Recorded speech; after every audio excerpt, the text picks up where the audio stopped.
This is the April 20th meeting for East Norwalk Neighborhood Association. I'm Diane Cece.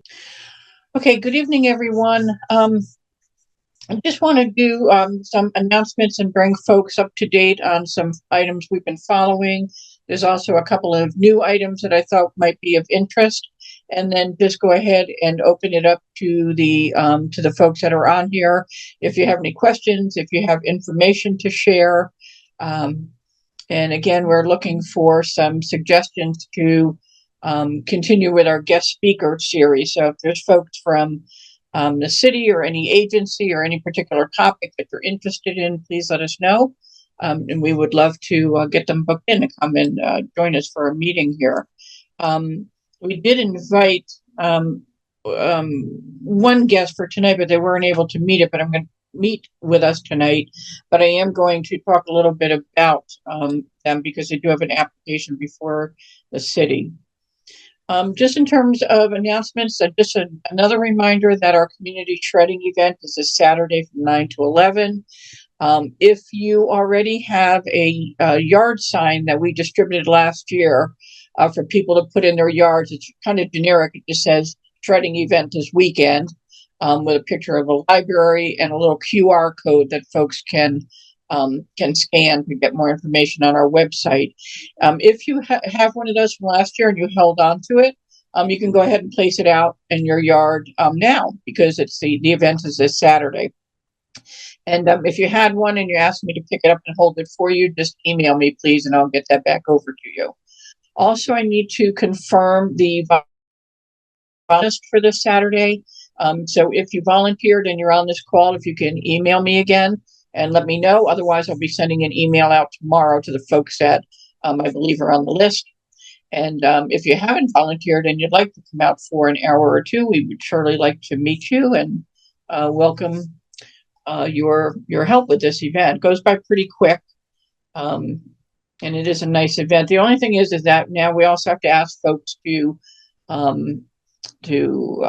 help us encourage Mother Nature not to have any rain this Saturday, because so far in the forecast it looks like we may get a little bit of rain, and I'm hoping we don't have to rent like a little canopy or anything for us. Okay, and then around the city, of course, always go to the city's website for the official meetings and calendars. Things are subject to change. They have been posting their weekly calendar now on the Facebook page, but you can always just go right to the main page of the city website and click on agendas and click on meetings. As a reminder, P&Z Commission has some hearings coming up on this coming Wednesday. And I'm not sure there's any specific parcel in East Norwalk on this one, unless it's a follow-up. But they are going to be reviewing some additional zoning regulation updates that staff is proposing. And ENNA may be speaking to a few of those items that are on the list. The P&Z applications and commission information is all on the city website as well on their site. Earth Day is this Saturday as well, following our event at the Green and some other citywide events. So we encourage folks to take part in that. And then very important reminder for upcoming meetings is Mayor Smith is restarting what used to be a popular event called the Mayor's Night Out, where she will be attending or hosting meetings in different neighborhoods around the city and bringing with her the chiefs of a number of the departments and department heads and staff. And she's also told us that there will be representatives there with her from the state DOT who represent the Walk Bridge scheme, because we know in East Norwalk, a lot of their projects are centered right here. And she'd like for those folks to be there and bring us up to date on the project and give you an opportunity to ask some questions and give them some feedback. So we're really lucky that the first one she's hosting for the restart of these is actually in East Norwalk, and it's at the Marvin Senior Housing on Gregory Boulevard. There's generally plenty of parking there, and I believe it starts at 6 o'clock, and I think it goes until 8 p.m., and I think it's only in person as well. But ENNA is encouraging as many folks as possible who can fit this into your time frame to please come out. You'll meet department heads. You'll get to hear what they do. They'll bring you up to date on projects, and you'll also have FaceTime and communication directly with the mayor.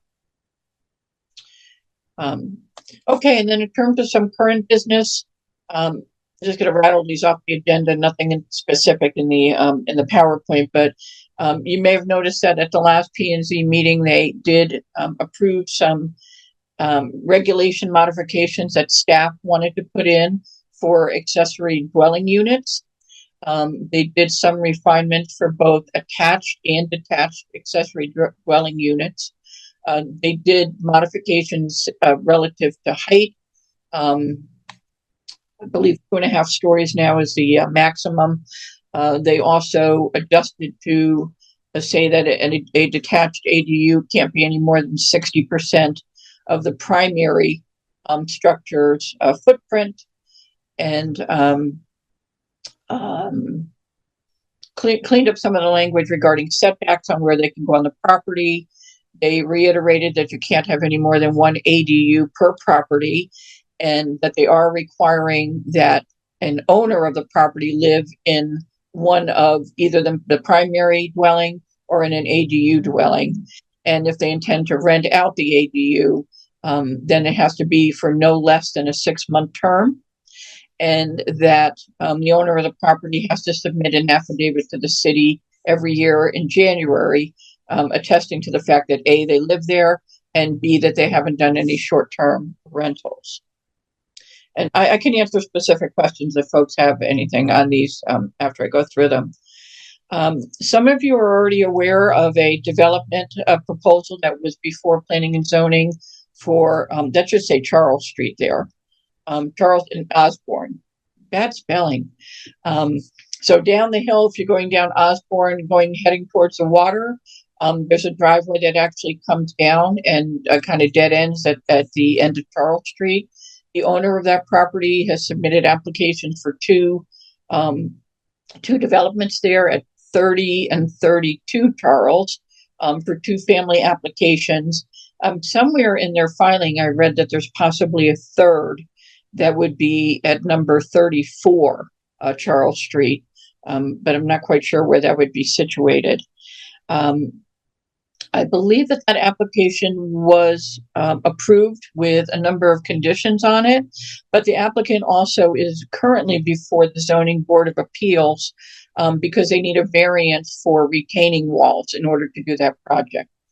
And I think that was a continuance from their last meeting last week.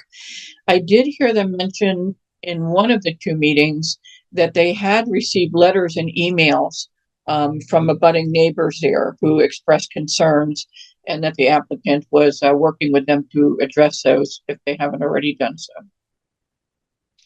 I'm going to skip the next one and come back to it. The cemetery and Gregory intersection is something that's always top of mind here. One of the things that we have asked the mayor to do at the Mayor's Night Out is to be sure that at least that someone takes charge of being able to provide our community with a rendering of what the final project is going to look like for East Avenue from the highway all the way down to where it connects to Cemetery, and then around the corner coming out to Gregory. I think we're now approaching 8 months of asking for a colored rendition that's to scale and dimensional, so that we can actually visualize what this project is going to look like. And when I met with her at the mayor's meet and greet that she had at Sweet Ashley's, she assured me that that they should be able to get that done. So we're hopeful on that. For those of you who are following it for historic properties and parcels, the demolition delay ordinance is still in progress. It still seems to be a little bit convoluted to me. I kind of want to go back to still not quite ready for prime time mode with it, but I believe the Historical Commission is about to pass on the draft version they have now to the Ordinance Committee. So we'll see where that goes. Once that draft gets a little bit refined, I'll post it again so folks can provide some feedback on that. And then I believe there is, and I need to double check this, forgive me, I didn't have time today. I believe there is 1 or 2 vacancies right now on the Planning and Zoning Commission. And so if anyone is interested in serving, please let me know and I'll get you some more information on that, because we really feel that we need some representation from East Norwalk area. Additional representation, I should say. And I just want to come back to Shell gas stations. So if you are following the listing of zoning applications online, you will have seen one for 216 East Avenue. A lot of folks thought that was the Penny's Diner, but it's not. It's actually the Shell gas station, almost right next to it. And they have submitted an application to convert the existing repair bays. There are 3 of them there. Take those repair and service bays and convert them to 100% retail and convenience store. So that would be the whole square footage then inside of the building would be converted to retail and convenience store. Now that's technically what's called a tenant fit up. And because it's already got a retail component, it's going through the city just basically as a review for the facade and to do the conversion over to retail. There really isn't any mechanism that I'm aware of that this could be denied. However, ENNA, we reached out to the lawyers who represent the applicants. It's an operation called Atlantic Fresh Market, I think is the full name. And we reached out to them a week ago today with a whole list of concerns and questions regarding this application, for the implication of what it could mean to traffic, gridlock, issues with parking, what the hours of operation be, and then all of our other usual concerns with noise and lighting and pest control and deliveries, truck deliveries, etc. They responded and were looking to consider coming onto the meeting tonight with us, but they weren't prepared. There just wasn't enough time for that. But I've asked them to then just respond to the concerns that we've listed, and we'll follow along with the next step. Because this is in the East Avenue Village Transit Zone, what we call EVTZ, this application does require a third-party peer review for the architecture and the facade design and the layout. So that's what's coming before the P&Z Commission this Wednesday night. It's just a formality where staff needs to get approval to submit this to a third-party peer reviewer to come back, and I believe that that's actually paid for by the applicant. So the primary concern that we have with this is that the mobile station, which is across the street and under the railroad bridge, has a fairly significant retail component to it, including a Dunkin' Donuts in there. This operator who's looking to do this at the Shell station, all of their business models have a very similar layout, including a coffee provider like Dunkin'. And so we're concerned with what the amount of activity could be there. When you're normally looking at gas stations that have small retail, the primary usage is gas and not the retail. But when you look at a facility like Mobile, you'll notice that they do an extraordinary amount of retail where people aren't getting gas at all. They're just pulling in, getting coffee, getting a donut, getting lottery tickets or other items, and then leaving. So this could be something that contributes to that. Again, not necessarily opposed or in favor, not that it really matters at this point. We're just concerned that the applicant would be willing to address some of the quality of life concerns we would have if this operation went in there. Okay, just another quick little update on the at the Meet the Mayor and Support the Small Business function that she had over at Sweet Ashley's. Really only a few residents showed up. But that was really understandable because it started, I think, at 4:30. It was on a work night. It was first night of Passover, and so there weren't a lot of people there. But I noticed that the people who were there were very engaged with speaking with the mayor. A couple of our local reps were there, Ann Wennerstrand and Nicole Eady and some other folks. So there was an opportunity to speak with them. This is where we also asked the mayor there to please be sure at the April 30th meeting that we get a rendering of what East Avenue and Cemetery and Gregory are going to look like. One of the reasons why we really want to make sure that people can see the final outcome of Cemetery and Gregory is that, there's a sense that if we could see what the final outcome is, then maybe people would be more, agreeable to what it is that they're looking to do there, despite the headache that we know with having changed the yield. But we just want to give this, a fair opportunity for people to see what's going on. And in all the time that they've been planning this thing and kind of dropped it on us, we still have no rendering besides the engineering drawings, which, are basically useless for visualization. We also requested more transparency from all the departments, and we are still looking for the city to pursue what's called opt-in software, so that as a resident, you would be able to have early notification of any zoning applications, building permits, really any application that would come through the city.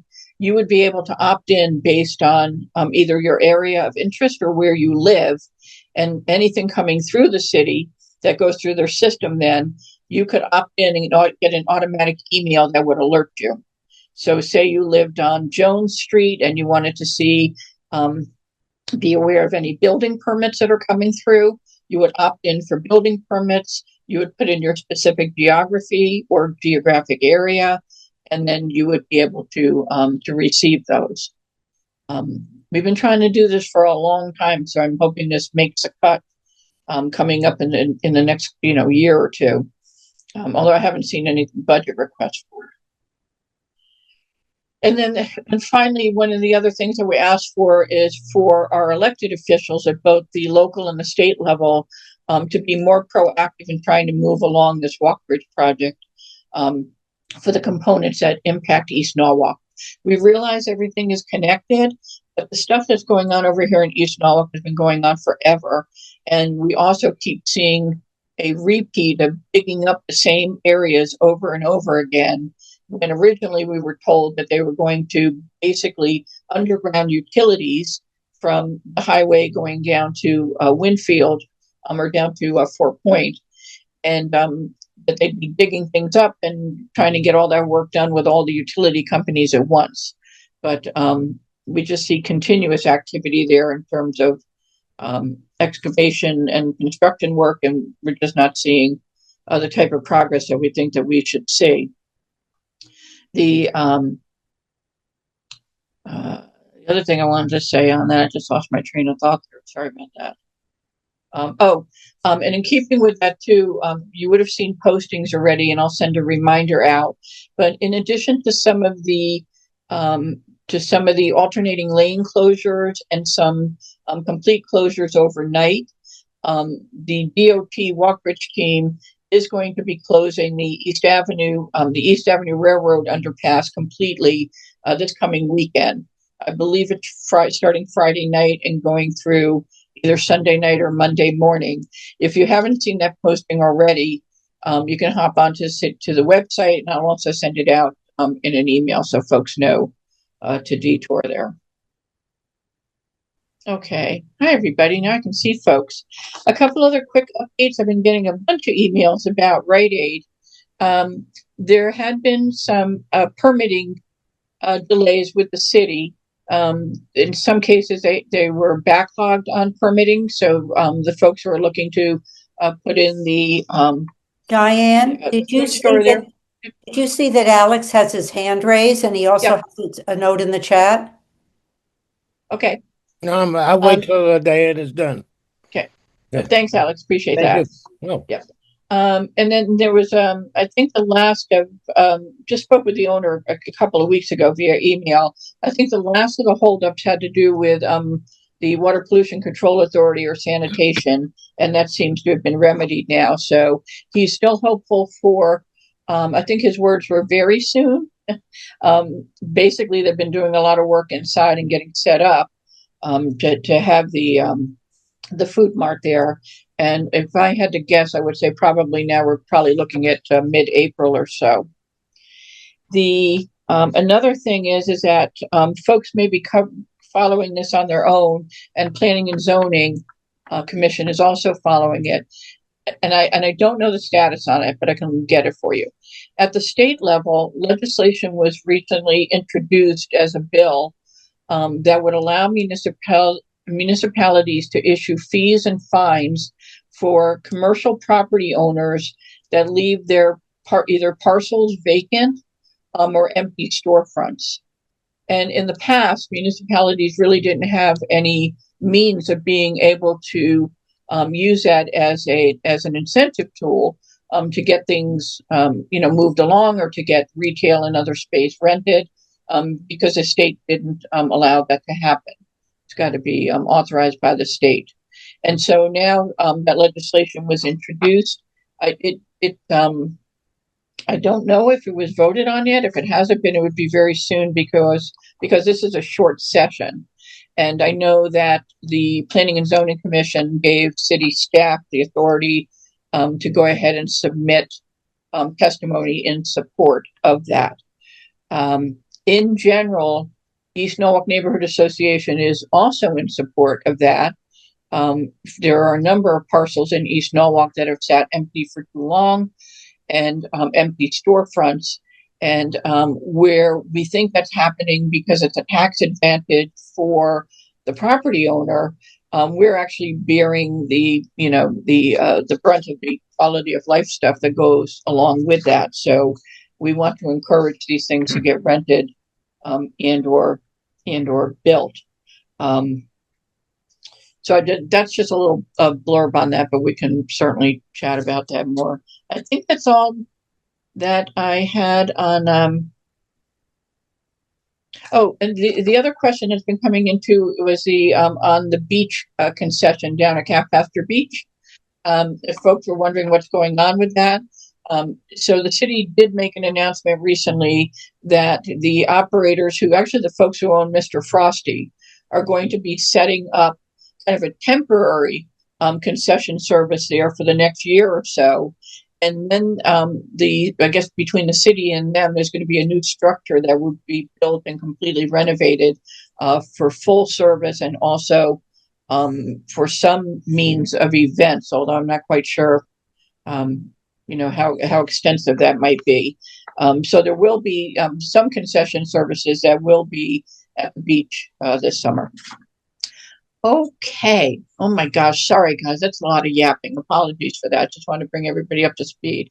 So, Charles, co-piloting tonight. Appreciate that. We can go back and forth between hands and chat. And I do know that former Mayor Alex Knopp, welcome. I think he was first. Thank you, Diane. Thanks for all the updates. I remember I brought Stu Leonard down to the beach for many years to do the concession. That was very helpful. Yeah. So we've read that the city has obtained some rather large grants from several sources to redo the roundabout at the intersection of Gregory and Fifth.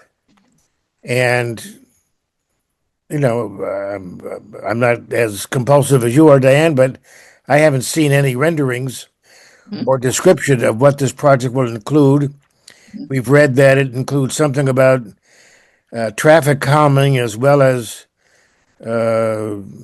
safe streets, safety kinds of issues.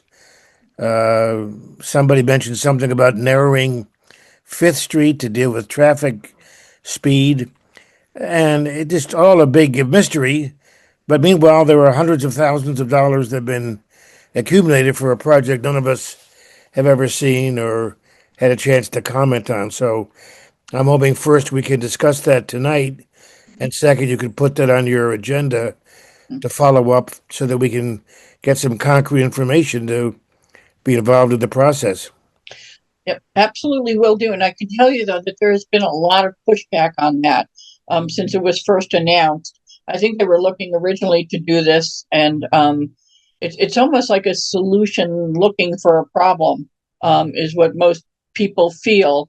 And folks who live in the area have already clearly articulated to the mayor and back to the city, either through social media or through reaching out to her directly and to staff, that people have been navigating that for as long as it's been that way, and don't think that there is any issue. One of the things that I did hear is that the pushback is coming from coming out of Marvin Beach area there at the stop sign. But I've never, personally noticed any issue with people understanding stop sign versus the right of way for someone to go around the actual statue there.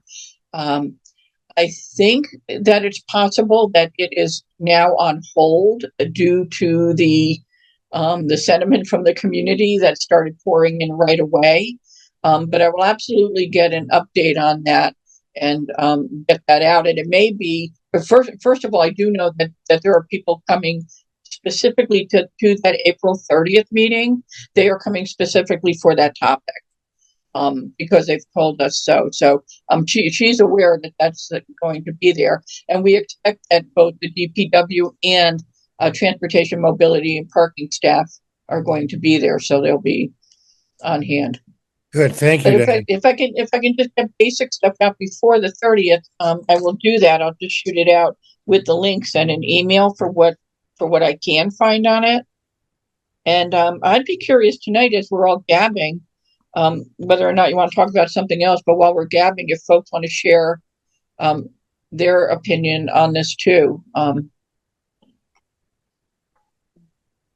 as we go along. Thanks, Alex. Thank you, Dan. You're welcome. Okay. This is really your meeting, folks. I see a lot of people on here, so don't be shy. If there was something that came on that you wanted to hear about, that I didn't talk about, or if there's something that should be on our radar screen that you want to share, questions, comments, concerns, suggestions. Okay, anything in chat, Charles? Yes, actually, Mary Jo kindly will donate an 8x8-foot canopy if it rains on Saturday. Oh, that would be great, Mary Jo. Can you email over to us at info@eastnorwalk.org, just so I can connect with you if that's the case, and I would be able to pick that up. We don't want to put you out if that's something we can borrow. That would be great. Thank you. And again, that's info, INFO, @eastnorwalk.org. I will happily donate it to you. So info at eastnorwalk.org. Oh, you mean that for the event, or one that we can keep? You can keep it if you can use it in the future. Okay. It would be handy to have for the future, especially since folks keep asking us to do some more social events. It's probably a good thing to have around for either sunshade or Terrific. Sun showers. Thanks, Mary Jo. You're welcome. Is it particularly unwieldy, or would I be able to pick it up in my car? Oh, easily. It's very easy. I can bring it to you. So info at eastnorwalk.org. Yes, yep. Shoot me an email. We'll coordinate that. My memory is I lent it to somebody and they ripped a little bit of it. So I have tape that I could just put over it to repair it. Perfect. But Thank you so much. Totally functional. Okay. Thank you. That's very kind of you. We appreciate that. Anytime. Yeah, it's easy. Thanks. Okay, next up in the chat, Deirdre would like to know if there's any information about Nick's on Gregory Boulevard. About what? I'm sorry, Charles. Nick's. Oh, I just saw something the other day on Facebook kind of a teaser where it looks like it's coming back, and I think I saw some tables rendering, or either a real shot and a menu. So I would say something is coming over there. I did see it on, it must have been on Facebook. I don't think it was on Nextdoor.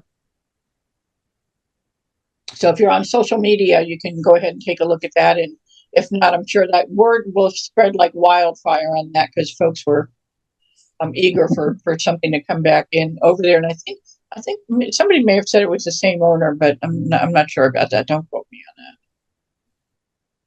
Okay, and Lisa and Roger had their hands up, but I don't see it up anymore. Okay. Are you guys still there? I had the same question on Nick's. Okay. Hey, Lisa. Okay, chat. That's it for chat.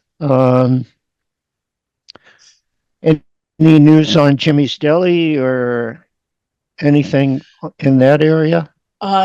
Nope. It is still, there's another vacant parcel that we still have outstanding blatant zoning violations on. If he's coming back in with an application, it hasn't been posted yet. He may be coming back in to work with Brian Baker on the zoning staff to try to refine things. My sense, though, is that he may have been waiting for some of the most recent zoning regulation modifications that went through that would be in his favor in terms of possibly reducing the need for public realm.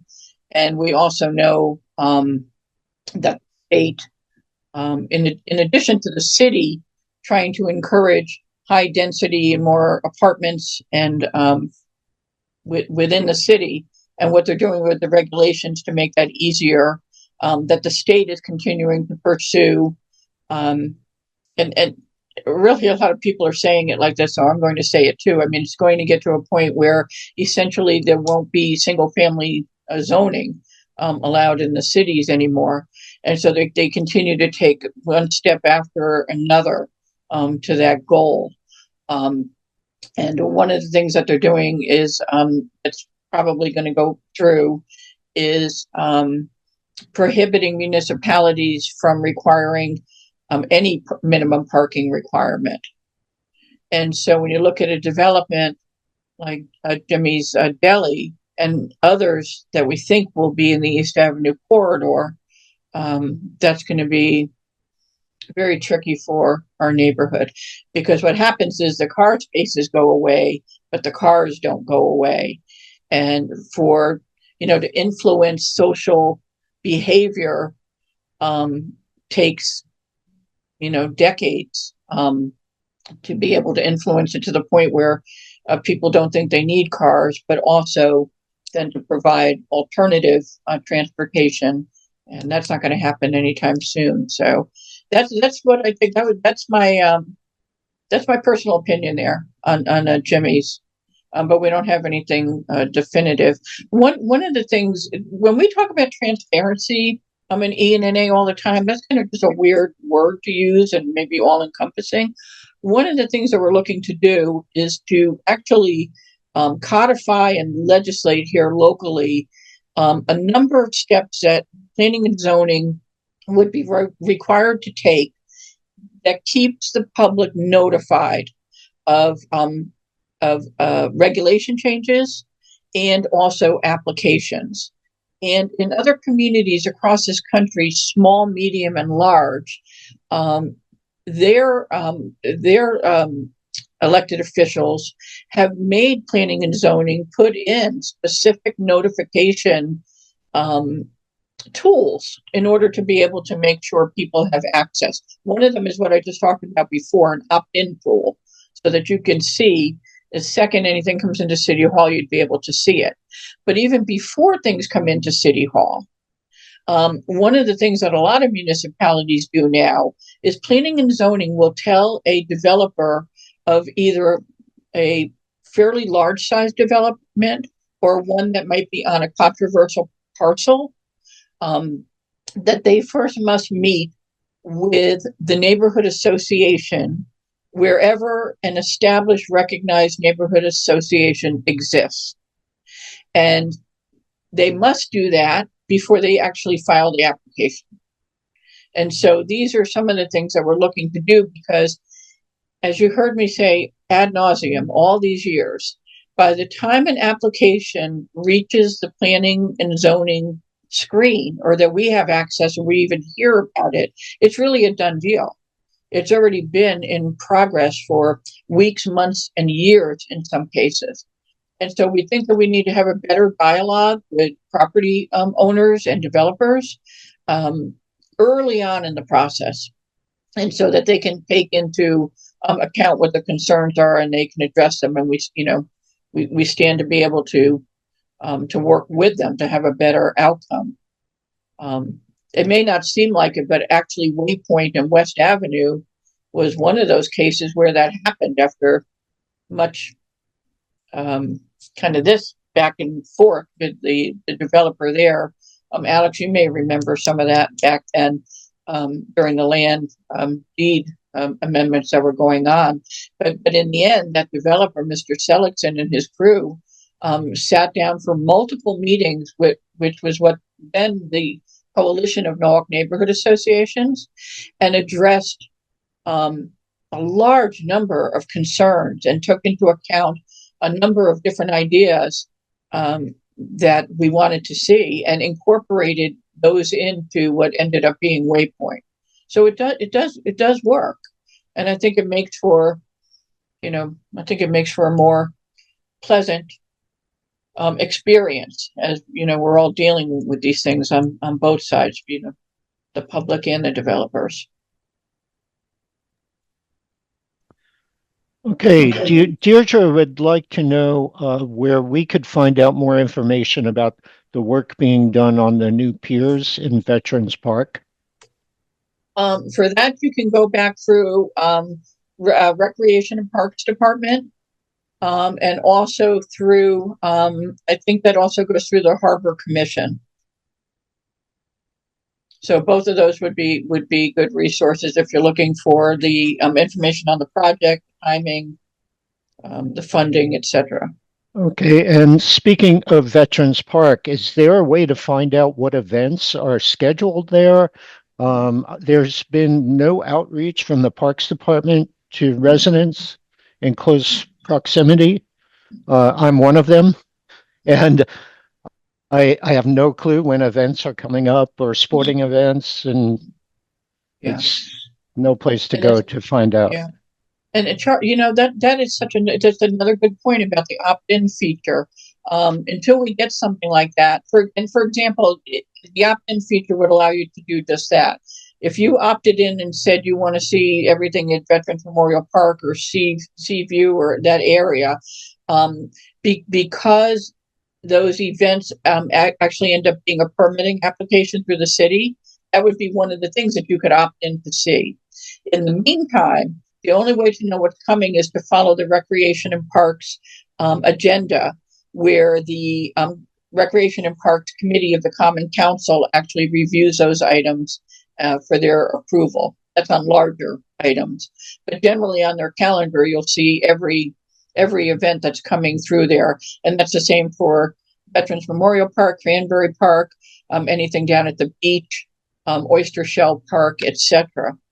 The typical ones are the Oyster Festival. There's been another one that's related to Black History. Now they've moved the Pride in the Park event over to Veterans Memorial Park. That's either just been approved or about to be approved. So the only way really is to follow those agendas each month. And for a lot of those, they also must come through the traffic and the police commissions too, but not always. So if folks wanted to keep up to date on what public and private events are happening in our parks, the best place is through Recreation and Parks. We have asked, and I know you guys have asked, and I'm going to follow up on it, if they could share their calendar with us and post that on their site, because then you could go to a calendar and you could see everything coming up each month, not only for Veterans Memorial Park, but down at Pasture Beach is often really super large events that go on in the off season, and folks would be interested in that too. Good question.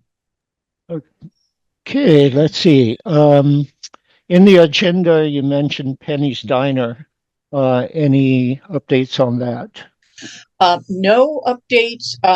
That's one of two parcels that we wouldn't expect to hear anything on until it's well into a development planning phase. We do know that there is a very interested party who is looking to reopen it, completely redo it, renovate it, and reopen it as a diner. My sense from the community is that would be very welcome. I think people would like to keep the diner there. It was just a matter of, kind of the operation of it and renovation and the menu offerings and pricing and all of that. I'm not sure how far that will get, but the fact that somebody's interested is encouraging. The other parcel I may as well mention is probably on my list because we keep the watchdog list there. The two other ones are the Masonic Lodge. We have it from sources there that it's neither being sold nor is for sale. And the other one that's always of concern is the St. Thomas Parish Hall.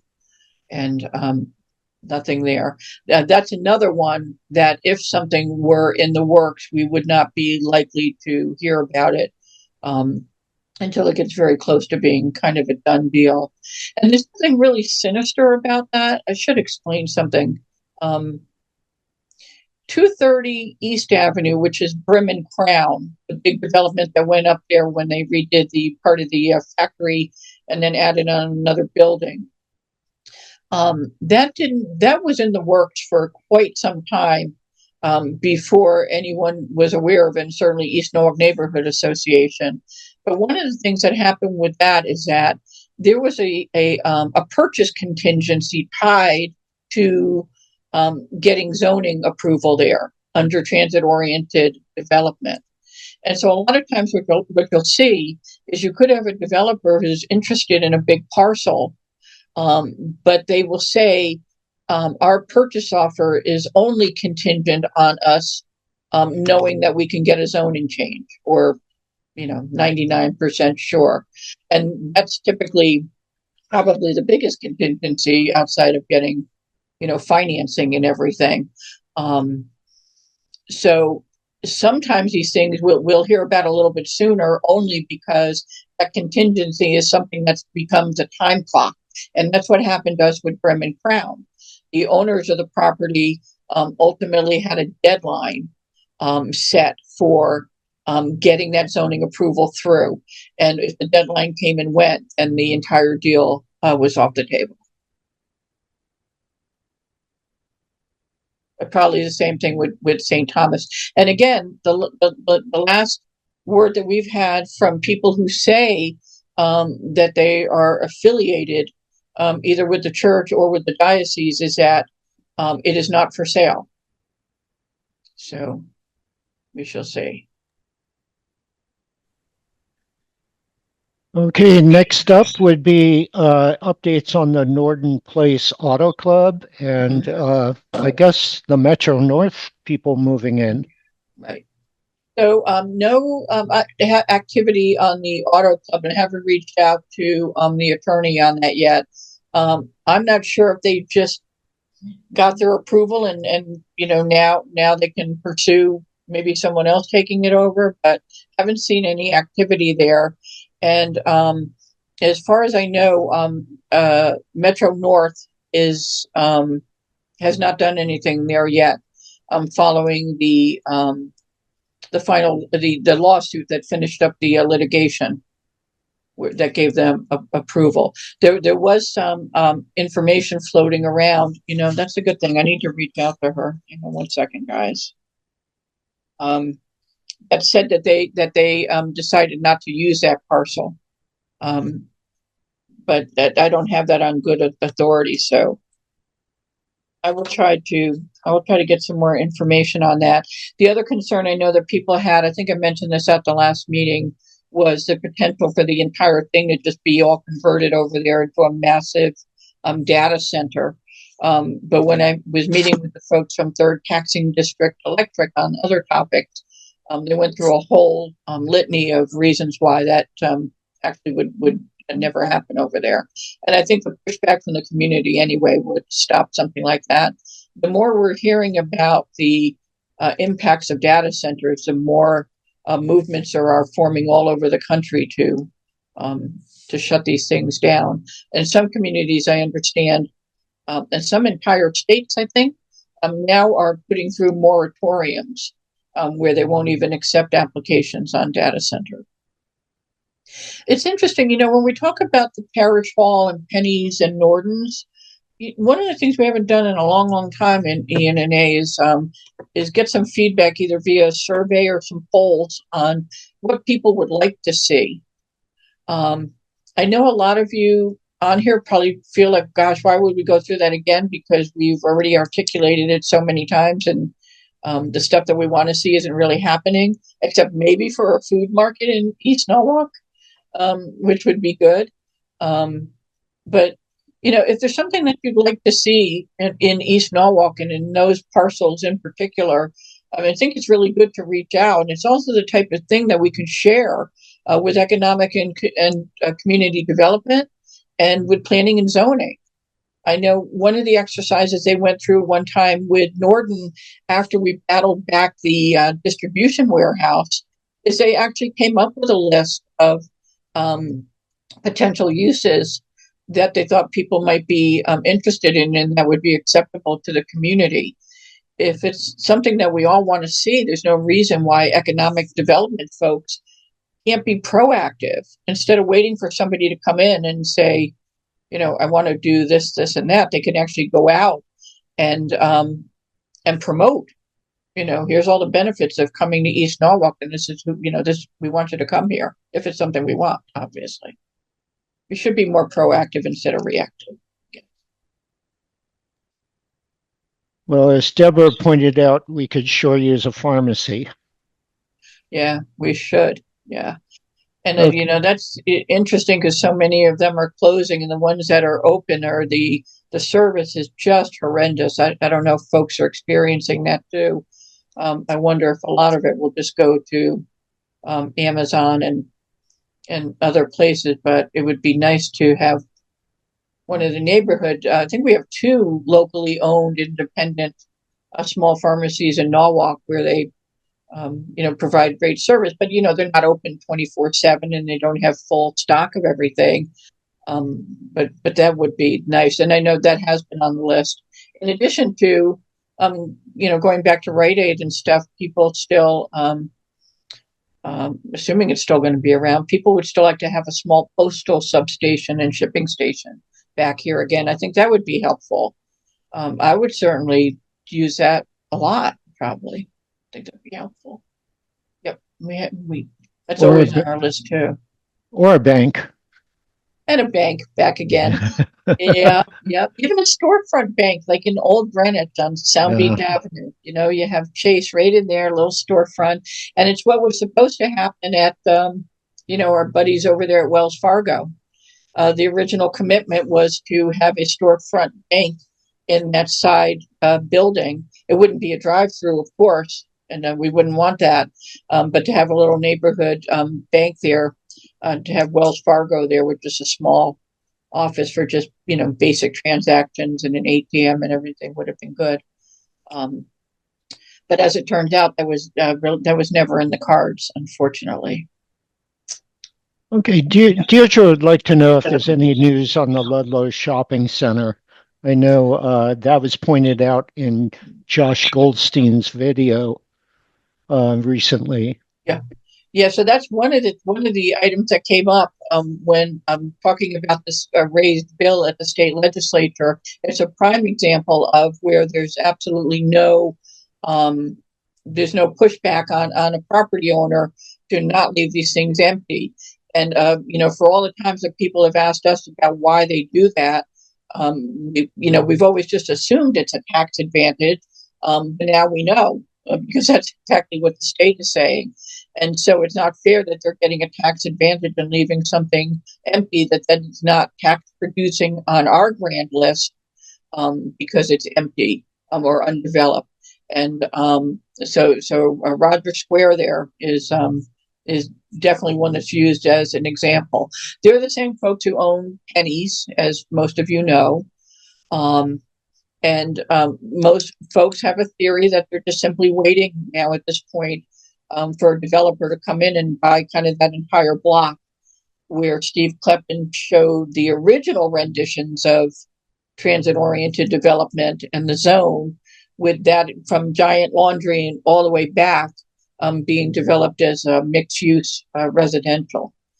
So that could be the case, but if these fines get enacted and they'd probably be effective October 1st, probably would be, and if they're hefty enough, and if they have some teeth, and the city has the political, will to do it, then that could be incentive enough to get them rented out. And it's really unfortunate because those spaces are ideal for someone who's just starting out. To have a small space where the landlord doesn't have to kill them on the rent and everything, and they could establish themselves in the community, maybe go to bigger space at some point. But I think they're missing, a really great opportunity there to have that type of space in our community. And that's always on the list as well, too, is to either have these kind of kiosks or, spaces for startup, even if there's something seasonal. I think that would be a good use. There's no violations on that, by the way. People keep talking about it being blighted, but there's no blight violation there. That's anything under our code, just so you know.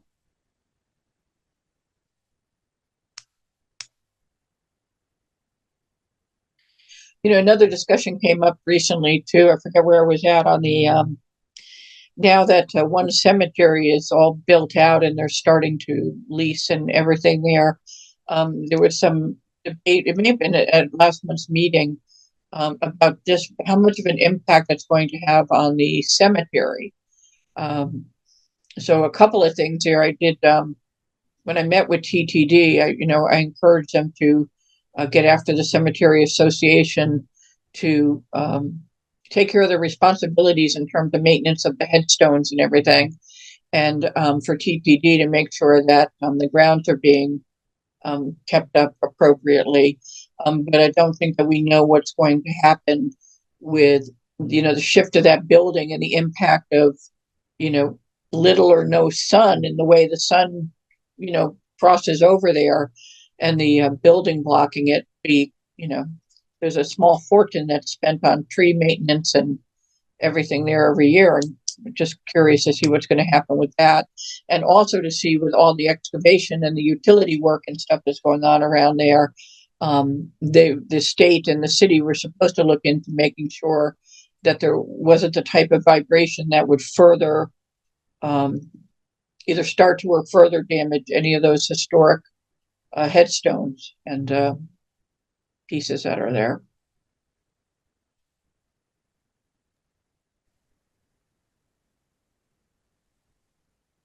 Anything else out and about in East Norwalk area? Nope. Anybody have feedback on accessory dwelling units, the standalone or the attached? Or I see a lot of concerns on social media, but not necessarily here on our meetings. I think I don't know if some of you may have heard me speak at a public hearing the other night on a ZBA zoning board of appeals variance where a property was looking to just add a kitchen to their bottom floor. Just from more of a logistical point of view, they really needed it. But I thought, and it got denied. I won't go into the whole story behind it, but I thought, are we just paying lip service to aging in place here? We really need to start thinking about allowing things that allow for aging in place in two ways, like literally physically in people's homes, but also to allow someone to either then downsize and move into a smaller part of the house or an ADU and have their family children live in the larger part, or to stay in that part. And you might need to have live-in or temporary care, but you don't necessarily want them in a bedroom in your house, or shared kitchen. And I think there's all kinds of benefits, and I think we need to have more of a dialogue on it, and that maybe should be a topic for one whole meeting. Which brings me to another point. If there's a particular topic that you think we should have a forum on here in East Norwalk, either in person or on Zoom, and we can get a panel in of folks to come and talk to us about things that we want to learn about, we're certainly open to that. Charles knows this from his work with ENNA, that we are looking to pursue having a developer come in who does not develop in Norwalk, but is in Fairfield County, so that they could walk us through residential development 101 and really teach us about the other side of what it is that we're seeing. How do they look for parcels? How do the finances work? What is the process? And go through that, because I think I'd like to hear that side of the story, but we certainly don't want, I think we want someone from outside the community to come in and be willing to do that. So we're actually looking at inviting someone in to do that. And that one would be a Zoom at one of our, either one of our Monday night meetings or at a special meeting. And really it would be, large scale residential development or medium scale residential development 101. If you have an interest, I see a couple of you folks nodding your head, so I'll take that as people would be interested to learn, or any other topic, anything to do with the grand list and taxes, or. Well, I have one, and actually Deirdre brought it up. She was asking about the complete streets plan for Seaview Avenue. Yeah. And I mentioned to Diane that on the city website, the original plan for Seaview Avenue was still posted with 94 new parking spaces and the reduction of the park. Mm-hmm. So it'd be great to have somebody from Complete Streets to kind of walk us through that. Yeah, and I think to walk us through Complete Streets altogether, because now they finished their plan. They went back again to the draft, and they just redid some things last week in it to start to finalize it. But those folks are also expected at the April 30th meeting. So I think that we can also bring it up there that we would want them as our guest here, maybe even for May. I'll reach out ahead of time, but we can certainly mention it in front of the mayor on April 30th, because I think that helps. That would be great. Does anybody who hopped on for a particular topic, and you want to hear more about it, or if you came on hoping to hear about something and we didn't talk about it, but again, this is your meeting and your dialogue. So if you just want to talk about anything going on in the neighborhood from a quality of life point of view, it just happens to be that over the years, most of the things that impact quality of life, either negatively or positively, are all related to city government to a lesser or greater degree. And so that's where you see the link between ENNA and local and state government there. Okay. What happens is I always end these meetings, and within 5 minutes I look back and I go, oh my gosh, I forgot to talk about this like really super important thing. If that happens, I'll shoot out an email.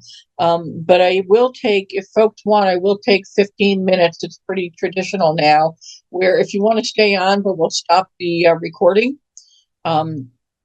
because we can do that. And if you want to stay on, we can stop the recording if there's something you want to just gab about, and but not necessarily have it on the recording. We're happy to do that.